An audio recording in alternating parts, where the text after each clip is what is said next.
नमस्कार. मल्हार टीव्हीच्या सकाळच्या बातमीपत्रामध्ये आपलं स्वागत. ओरण तालुक्यातील मोठी जुई येथील शेतकरी कामगार पक्ष, उद्धव ठाकरे गट आणि काँग्रेसच्या कार्यकर्त्यांनी आमदार महेश बालदी यांच्या कार्यप्रणालीवर आकर्षित होऊन भारतीय जनता पक्षात जाहीर प्रवेश केला आहे. यावेळी शेका पक्षाच्या लाल ब्रिगेडचे प्रमुख कार्यकर्ते परेश पाटील यांच्यासह सर्व प्रवेशकर्त्यांचे आमदार प्रशांत ठाकूर आणि आमदार महेश बालदी यांनी स्वागत केले.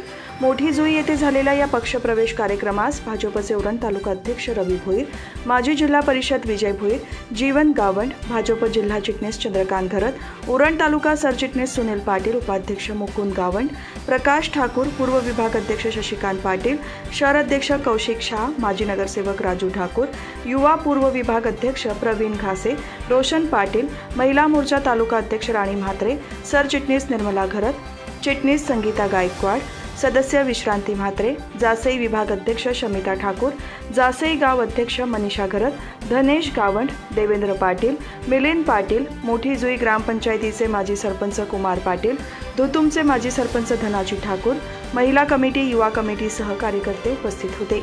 यावेळी परेश पाटील, काशीनाथ पंडित, देवीदास भगत, विद्याधर पाटील, श्रेयस पाटील, नवदीप पाटील, नितिकेश पंडित, जितेन भगत, मधुकर भोईर, नरेश पाटील, जवान पाटील, हरेश भोईर, भरत भोईर, निलेश काशीनाथ भोईर, सतीश भोईर, दिनेश पंडित, निलेश शंभा भोईर, आनंद पाटील, गणेश गोवारी, सूरज कदम, अनिकेत पाटील, चंद्रकांत पाटील, चंद्रकांत गावंड, हर्ष भगत, प्रवीण भगत, रवींद्र कामोटकर, वासुदेव पंडित, सचिन भोईर, रोमेश पाटील, दुर्गेश पाटील, धनश्री पाटील, छाया पाटील, मनीषा पाटील, अस्मिता पाटील, लीला पाटील, अनिता पाटील यांनी भाजपमध्ये जाहीर प्रवेश केला.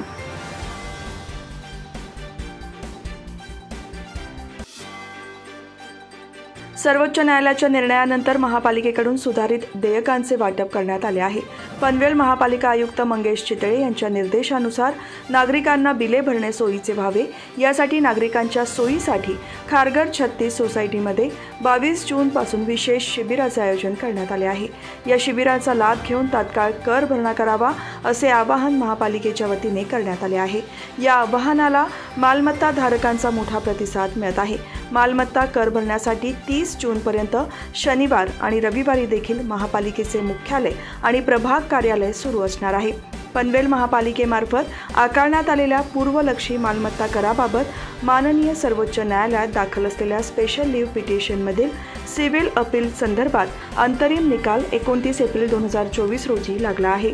अंतरिम निकालानुसार कर निर्धारण वर्ष 2021-2022 पासून मालमत्ता कराच्या सर्व थकीत रकमेचा भरणा 2 महिन्याच्या आत करण्याचे निर्देश सर्वोच्च न्यायालयाने दिले आहेत. या आवाहनाला नागरिकांचा भरभरून प्रतिसाद मिळत असून गेल्या मंगळवारपासून रोज सुमारे 4 कोटींचा भरणा पालिकेच्या तिजोरीत होत आहे.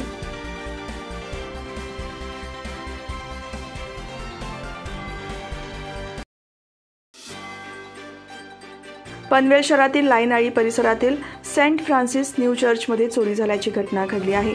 चर्चमधील कपाटातील 5,000 रोख रकमेची चोरी झाल्याने भाविकांनी संताप व्यक्त केला.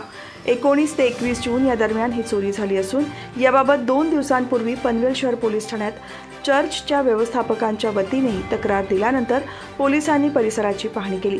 चोरट्यांनी चर्चच्या इमारतीमागील दरवाजा तोडून चर्चमध्ये प्रवेश करून ही चोरी केल्याचे पोलिसांच्या निदर्शनास आले आहे.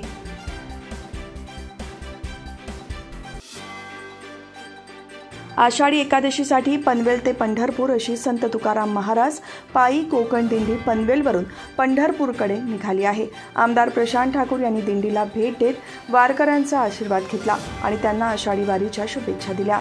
यावेळी भाजपचे जिल्हा सरचिटणीस नितीन पाटील, भूपेंद्र पाटील, पद्माकर महाराज पाटील, सीताराम जळे, विश्वनाथ शेळके, शंकर फडके, धाऊ पाटील, प्रभाकर नावडेकर उपस्थित होते.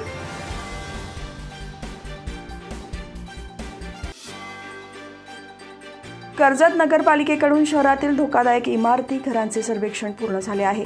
त्यात विविध भागातील 9 इमारती आणि 99 घरे धोकादायक ठरवण्यात आली आहेत. मोत्रे भागात मागील वर्षापासून दरडी कोसळण्याचा धोका वाढला असल्यामुळे त्या भागातील आणि अन्य भागातील 70 घरे दरडींच्या छायेत असल्याचे जाहीर करण्यात आले आहे. धोकादायक इमारतींमधील कुटुंबांना तात्काळ स्थलांतराच्या सूचनाही देण्यात आल्या आहेत.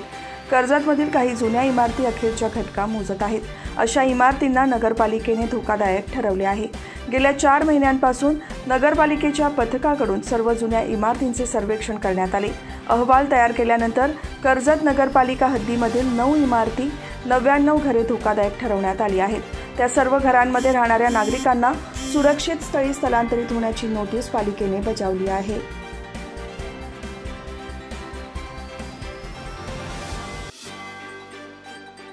नेरूळ सेक्टर 2 मधील घरकुल अपार्टमेंटमधील घरात रविवारी शॉर्ट सर्किट झाल्यामुळे भीषण आग लागली। याबाबतची माहिती रहिवाशांनी भाजपच्या सुहासिनी नायडू यांना सांगितल्यानंतर नायडू आणि त्यांच्या सहकाऱ्यांनी तातडीने धाव घेत घरी जाऊन लोकांच्या मदतीने वीज लाईन आणि गॅस लाईन सर्व काळजीपूर्वक बंद करून घरातील महिलांना बाहेर काढले। या घटनेमध्ये घरातील एका महिलेला किरकोळ भाजली असून सुदैवाने मोठी हानी झाली नाही। यावेळी तातडीने अग्निशमन दलाला बोलवण्यात आले। अग्निशमन दलाने येऊन तातडीने आग विझवली।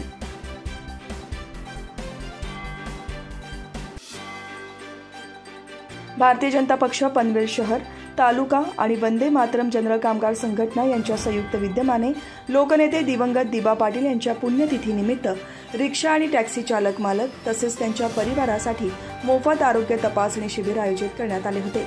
या शिबिराचे उद्घाटन आमदार प्रशांत ठाकूर यांच्या हस्ते झाले। सुमारे 400 जणांनी या शिबिराचा लाभ घेतला। पनवेल मार्केट यार्ड येथील श्रीराम शेठ ठाकूर सामाजिक विकास मंडळाच्या सभागृहात झालेल्या या शिबिराच्या उद्घाटनावेळी भाजपचे पनवेल तालुका अध्यक्ष अरुण शेठ भगत, वंदे मातरम कामगार संघटनेचे अध्यक्ष जितेंद्र घरत, उपाध्यक्ष रवी नाईक, माजी नगरसेवक नितीन पाटील, अजय बहिरा, माजी नगरसेविका दर्शना भोईर, वर्षा नाईक, वंदे मातरम संघटनेचे सरचिटणीस मोतीलाल कोळी यांच्यासह पदाधिकारी आणि कार्यकर्ते उपस्थित होते। तर महापालिकेचे माजी सभागृह नेते परेश ठाकूर यांनीही शिबिरास भेट दिली।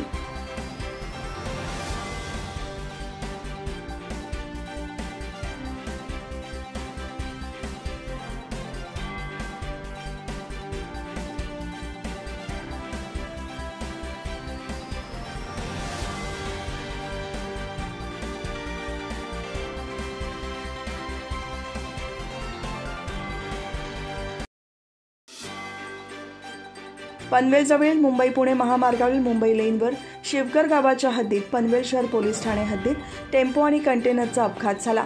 यात कंटेनर चालकाचा मृत्यू झाला आहे। या अपघाताची नोंद पनवेल शहर पोलीस ठाण्यात करण्यात आली आहे।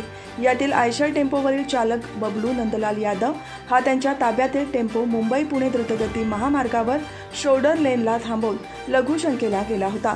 त्यावेळी त्यांच्या पाठीमागून येणाऱ्या कंटेनरवरील चालक प्रियदर्शनी नायरचे गाडीवरचे नियंत्रण सुटल्याने आयशा टेम्पोला पाठीमागून धडक देऊन अपघात झाला। या अपघातात कंटेनर ड्रायव्हर समोरची काच फुटून ड्रायव्हर काचेतून उडून कंटेनरच्या समोर रोडवर पडल्याने त्याच्या डोक्याला गंभीर दुखापत झाली। यात त्याचा मृत्यू झाला।